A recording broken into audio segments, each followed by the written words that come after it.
The elder unto the elect lady and her children, whom I love in the truth, and not I only, but also all they that have known the truth, for the truth's sake, which dwelleth in us, and shall be with us forever.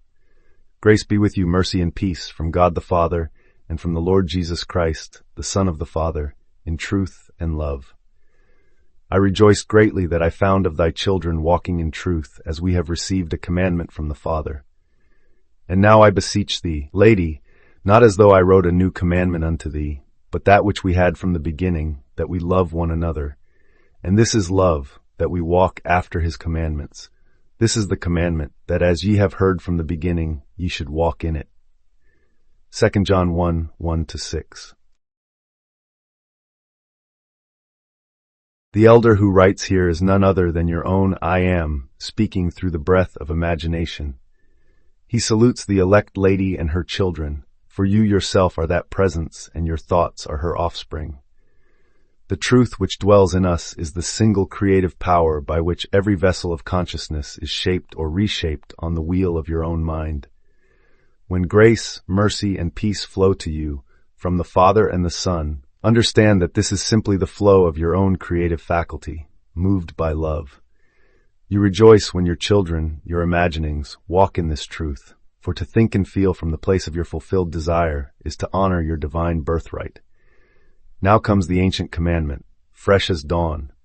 Love one another. Here is the alchemy of relationship.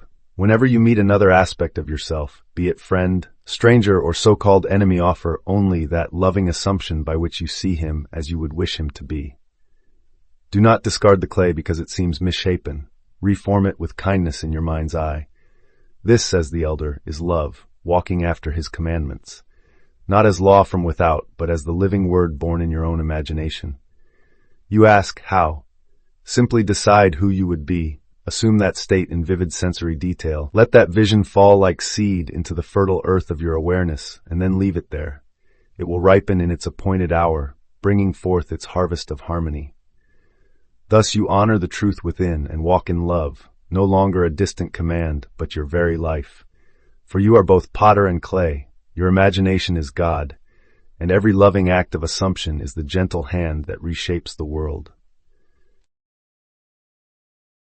In this greeting, Paul's elder voice symbolizes your awakened self, speaking to the elect lady, your receptive consciousness, and her children, the images and feelings you entertain. Knowing the truth marks the inner shift from outer appearances to the living reality of spirit at work within. When he praises those walking in truth, he's pointing to the sustained state of creative awareness, where your imagination, no longer fragmented by doubt, moves in harmony with divine purpose. Here we see creation as an inside-out process. The truth which dwelleth in us is the seed of imaginative power lodged in your deepest self.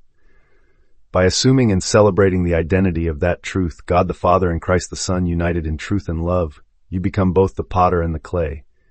Your inner conviction, grace, mercy, peace, reshapes spoiled vessels of thought into perfect forms. Love, walk after his commandments, binds and fuels each imaginal act, ripening idea into outer fact through the law. That mind externalizes whatever it feels to be real. This passage reveals that you possess the divine power to create reality by consciously dwelling in the truth within. Your imagination is the living potter that forms every circumstance. When you love and sustain a chosen state, seeing yourself and others walking in it, you trigger the unseen mechanics of manifestation. You no longer stand trembling before an external God. You stand as God, wielding the one creative energy in the universe. The journey begins when you identify your truth and name the state you long for, whether it is peace, success, or wholeness, as though it already fills your life. As that awareness settles in, allow yourself to assume and feel this reality fully, by slipping into quiet stillness and envisioning your daily world lived from that place.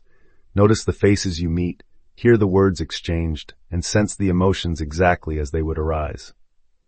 As these inner scenes unfold, hold them with gentle affection, treating every thought and every person encountered in your vision as a beloved offspring of your creative power, refusing to judge or discard any fragment of the dream. At last, release this tender sketch into the flow of divine timing and carry on with a light, joyful heart, trusting that unseen events will converge to form an elegant bridge, guiding you step by step into the reality you have already claimed.